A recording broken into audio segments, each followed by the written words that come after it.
Hello, welcome to Miniature Realms. My name's Stuart.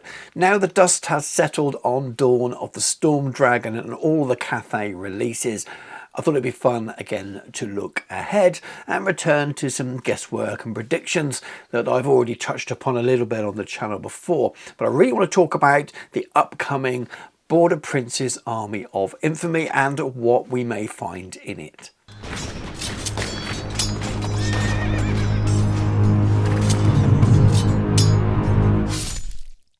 Miniature Realms is proudly sponsored by Counter-Attack Bases. They stock a wide range of counters, gaming aids and movement trays for multiple game systems and offer custom items to suit your club, your event or even your podcast or YouTube channel. Check out the link in the video description. So at the same time that Dawn of the Storm Dragon was announced, they also announced War of Cetra's Fury. In fact, I think in the article it made it appear that War of Cetra's Fury was coming first, and it maybe confused a few people, myself included, when it turned out to be the other way around. And at the time of that announcement and that preview, I did a video talking about all the things that we might expect and getting from those two books, including mentioning the three armies of Infamy that we can look forward to in Cetra's Fury. I even made a short video on the Slayer Army of Infamy and what I'd hope to see in that. I decided now, getting all excited about what might come in the future with this new book, what we can look forward to for the Border Princes. Now, there are already a few rumours about this book online in 4chan and some of the Discord servers as well. And as far as I'm aware, there are no actual leaks yet. I don't mind talking about rumours a little bit, and especially when some of them might overlap with some of the sort of basic ideas and predictions that I may come up with myself. Doesn't mean they're true. Nothing I say here is necessarily true. They are just guesses. I have no information whatsoever. I'm making this video because I think it's fun. I'm excited to see what's coming, and it starts a conversation with you guys, and I'm really looking forward to reading all your comments about what you think is coming and what you'd like to see, because a lot of this will be semi-wish listing as well, but it gets that conversation going while we're waiting for this book to land, and I love taking part in those kind of things, and it's a little bit of a break from a painting tutorial for me at the weekend as well. So first up, let's start with what I think there won't be. I don't think there's going to be any new models at all from this. I wouldn't be surprised if the book as a whole, the only new miniatures are the ones we've already seen announced, and those are for the Tomb Kings. I don't think there will be any new miniatures for our Border Prince's Army of Infamy. There may be a returning sculpt or two from the old Dogs of War range if they do appear in the list, but I think we might be looking at maybe one unit if we're lucky. The rumoured unit is some kind of pikeman. I know the Birdmen and the Galloper guns have also been rumoured as well. They'd be amazing if they came back. There's a good chance if they do, it might just be made to order, and once they've gone, you're expected to kit bash and make those things. We will see. I would love it to happen, but I don't think this Border Prince's army is going to be a Dogs of War army as much as a lot of people would like it to be. I think it's going to be a lot lighter than that, even though it may well have a bit of the feel of Dogs of War because it's a bit more mixed, and I guess that's a modern day or previous timeline day for the old world version of Dogs of War. So maybe they'll come in the future, but who knows. But new miniature wise, I don't think we'll see any new miniatures. As always, the core rulebook's lore is a really good place to start because it gives you an idea in print of the direction of game design at the time when they probably planned this book, and there's a section on Border Princes, and we saw this right back at the beginning of the game with launch of it, an alternative way of paying Bretonnians, really, a way of having a bit of flavour based around the Border Princes, which was geographically a little bit closer to the Tomb Kings as well, and the Cetra's Fury is no doubt going to be a narrative story around that area. We've got Cetra coming back, and we've got a Border Prince's Army of Infamy. So again, delving into those pages of lore will maybe give us a little bit of an idea. In those same pages, there are some nods to Talia and Estalia, and maybe some of the flavour of these units might be suggested in this Border Prince's Army of Infamy, and that could be where we see an old returning Dogs of War unit if they've still got the molds and things. But I think primarily it's going to be based around Bretonnian units and Empire East units that we see traditionally in those Border Princes areas, and it matches the existing miniatures lines that are already there. Rules-wise, there are a number of units that are already listed as mercenaries or dogs of war, and I think there's a pretty good chance that they could be in the roster. Why not have them? They already exist within certain army lists or armies of infamy and arcane journals, and the idea of bringing them all together as an army of infamy is a way of making them playable, having that character and flavour of the old dogs of war in many regards, but without actually having to produce any new miniatures. You're not having to write many new rules either, rather than how to play them from an organisational point of view.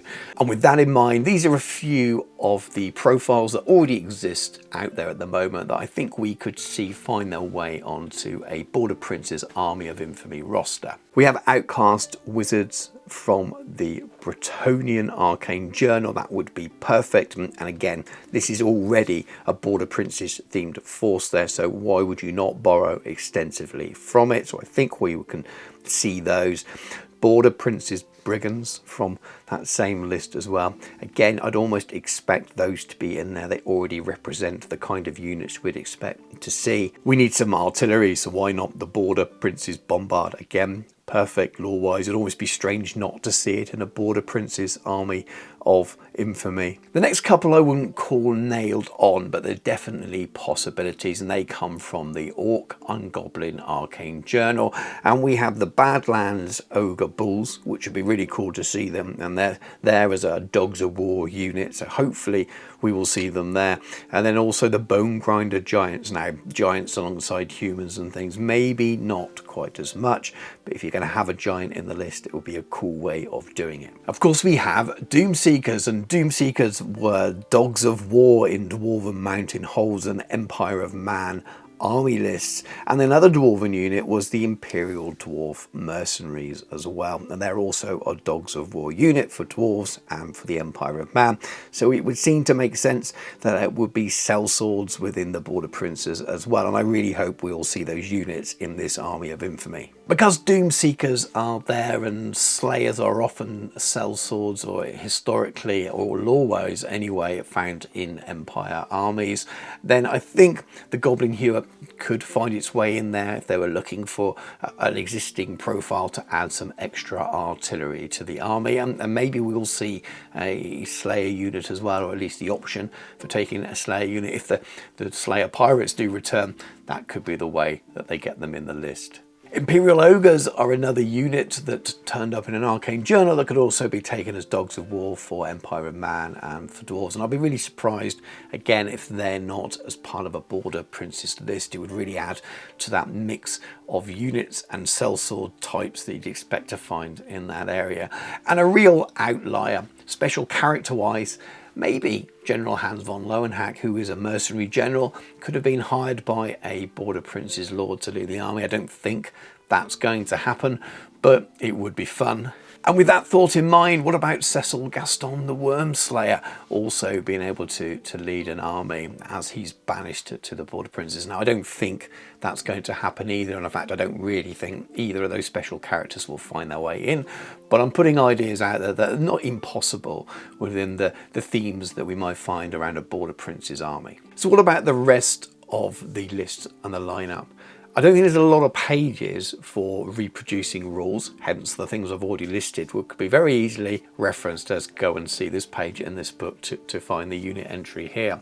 So are the rest of the rules for that army going to be new profiles, or are we going to see an awful lot of use this profile? And I think that could be the case as well. The general, who's it going to be? Is it going to be a brand new profile? It'd be fun if it is, and I think it would add a lot of flavour, but also there could be just use the general of the Empire, use the captain of the Empire profile, or vice versa with Bretonnians, and maybe you can choose Bretonnian lords and Empire lords and generals, and that's another way of adding options into the list without actually adding rules into the book. I think that's the way they will go. Outcast Wizards probably, maybe a damsel, again a reference to another book. BSB uses this profile, the little box at the bottom. I think you could add all of your characters from those other lists with maybe only one profile needed if they wanted to go special for the Border Prince's Brigand Lord or whatever they decided to call them. One of the rumours is around different traits and the allegiances of the Border Princes, whether they're working for Bretts or Empire or Friends of Dwarves, so maybe be able to have characters from those army lists in order to match that theme that you choose. Who knows whether that's true, but it would definitely be fun if that's the direction they've gone down. And those trait ideas sound really fun. And again, this is a rumour online. It's nothing that I've come up with, but the idea that you're kind of a friend of the Empire or of Bretonnia, or a merchant or friend of Dwarves or something like that, which adds a little bit of flavour. I think we can assume that with all these different mercenaries that there'll be some kind of rule that the BSB works for everyone, that Inspiring Presence works for all the different units when they're together in an army, but I have no idea what those other rules will do, what bonuses they'll give them, or whether it's just a bit of lore background. But if it is the route they go down, I think that would be incredibly cool. Now, I've already mentioned quite a lot of existing mercenary units, but a lot of them wouldn't necessarily be the core of the army, but maybe there isn't a core, because the whole idea is it's such a melting pot of different troop types. But I would imagine if Border Prince's Brigands don't become the main unit, there will be something else. One of the rumours online, it's sellswords would be an option. And as I've already mentioned, pikemen returning, that's one of the rumours. And that would be cool if that was a way of bringing back an old Dogs of War unit, and have those pikemen there would be really cool. So maybe that's all you'll get in your core. In terms of missile troops, maybe they'll have options to have crossbows or bows or something like that. Maybe you can just choose peasant bowmen from the Bretonnian list, or maybe you can choose the missile troops from the state troops list as well. Maybe you can just choose Empire troops and Bretonnian basic troops, and that's the way they do it. Again, no new profiles there at all, unless they decide to add something fun like sellswords, and they tell you to kit bash them, which would be equally as cool as well. But I'm just trying to temper all the different possible ideas down into what realistically is going to be 3 or 4 pages in the book, probably maximum. It'll be interesting to see whether we can choose Bretonnian Knights and Empire Knights, or you have to pick one or the other, or whether there is again some kind of new unit that's a bit of a mix of the two, and maybe you get to kit bash between those two kits, which would be cool as well. A real rough and ready troop of horsemen that have lost their origins now and just use whatever kit and equipment's available to them. I love the idea of kit bashing it that way, and I'm sure we'd be able to do something like that anyway, providing they have cavalry, but that would be fun. And it'll be interesting to see how far those allegiances, if they exist in terms of traits, go. How much you can take from those other army lists should you be aligned to them. So if you're a friend of dwarves, do you get access to some dwarf cannons, grudge throws, and all of those kind of things. And the same with Empire and mortars and great cannons. Then the same with Bretts, do you get to take a trebuchet and all of that kind of stuff. Personally, I don't know if any of that's needed. I quite like the idea of the list being quite compact and having more sort of unique things made up for that army list. But also, if it's expanded and includes it all, there's a hell of a lot of flavour in that, and loads of different directions that you could go just using existing miniature ranges, maybe models already in your collections. Definitely mine. I could start to make army lists as a mix of them all if that's the direction they go down. So I'm really excited about all the possibilities of playing very, very different looking armies with collections of miniatures that I've already got. And maybe go out and buy some new things as well, because it's always fun to buy new miniatures. And that's it, really. A whole lot of nothing and a whole lot of guesses and predictions and rumours and wish listing and hoping. And it's all good fun. For those of you that like this kind of video, I'm sure there'll be comments below that people don't like that fun video, which is fine as well. But I'm really looking forward to is reading what you guys put below and what you'd like to see. I imagine there'll be an awful lot of I want this Dogs of War unit to come back kind of comment, which is understandable. I think Dogs of War is something that people just love. There's an idea of romanticism for what Dogs of War were in the past, and I think the truth is Dogs of War were always very, very limited, and people always seem to be looking backwards to when Dogs of War were a really good thing. But I really hope that some of those sculpts have remained, and maybe they'll come back for this. And if they don't, it's because they're saving them for a proper Dogs of War list later on. I'm not so sure that'll be the case. I think this will be much more Border Princes focused and less Talia and Estalia focused, though I'd love to be wrong. I'd love there to be a unit entry that says Estalian pikemen or swordsmen or something, and gives you some suggestions how to kit bash them or paint them and things. The same with Talia as well. So if they exist in there, brilliant. If they're missing, I also wouldn't be surprised if this is very much more of an Empire stroke Bretonnian stroke dwarf mashup of those normal refugees that we used to see in the Border Princes, in that horrible rough land fighting the ogres and the orcs, and now the invading Tomb Kings. But if you have enjoyed the video, thank you very much for watching, and please do drop those comments below and give it a like. It genuinely really helps get the video seen by others. If you're not already subscribed to the channel, please do so. Loads of different content on the channel, and loads on the old world painting tutorials and chatter and reviews and things as well. If you are subscribed, just remember to head to your subscriptions page once in a while as well, because the new algorithm for YouTube is a little bit tricky. It tends to throw up loads of different stuff, and it's easy to miss videos. I know I'm making sure that I do that myself now, and go and click on the subscriptions tab when I watch videos so that I don't miss out on things, because on my homepage it rarely shows the channels that I'm actually subscribed to anymore, which is bizarre, but that's the way it is. If you'd like to support me further, please do consider supporting me on Patreon. There's a link in the video description below. It really is the best way to support me on the channel, and thank you very much to my existing patrons. I really couldn't keep doing this without all your support. Check out all the other links as well, including the channel sponsor Counterattack Bases. But thank you very much for watching. Take care, and I'll catch you soon.